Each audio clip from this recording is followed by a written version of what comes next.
Nere izena Ainitze Blanco Etxaleku da, eta Lanekiko presidentea naiz. Hizkelaneko helburua eta Lanekiren helburu ere bai, lanbide heziketa euskalduntzea, eta aldi berean ere lan mundua euskalduntzea da, bai.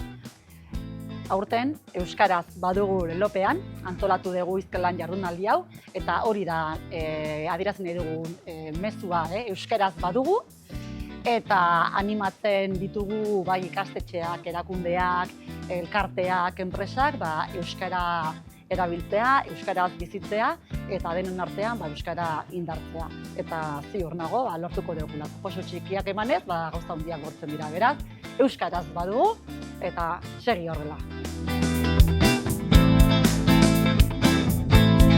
Bueno, gaur hemen Zornotzan hizkelan ekitaldia ospatzen dugu, oso ekitaldi polita eta garrantzitsua, non ikastetxe publiko eta itunpekoak biltzen dituen asmo baten atzetik, ez? Laneki asmoa aurkezten dugu hizkelan jardunaldi honetan, non badakizuen euskara bultzatu nahi dugu lanbide heziketan, zentzu eta neurri desberdinetan, sarean, eraikunde desberdinen laguntzarekin, eta baita ere bereziki materialak euskarak sortzen eta geletan erabiltzen. Oso ekimen garrantzitsua eta horretan laguntzeko eta parte hartzeko prest noski. Mari Jose Barriola naiz, teknikatik nator gaur hizkelanera, biozientzia eta jasangarritasun arloko zuzendaria naiz, eta euskararen inguruan, lanbide heziketan eta batez ere gure arlotik sortzen ari garen materialak partekatzea, elkarbanatzea, hizkuntza ere hementxe daukagu, ezta. Elkarren artean, ama lurrarekin egin behar dugun bezala euskararekin ere, bene-benetan lan egiteko aukera bat daukagu, ez?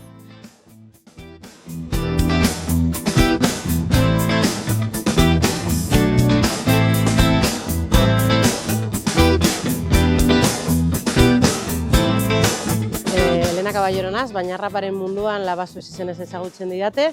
Ni daramat 29 urte rapeatzen eta urte askotan Euskal Herrian emakume bakarra izan naz.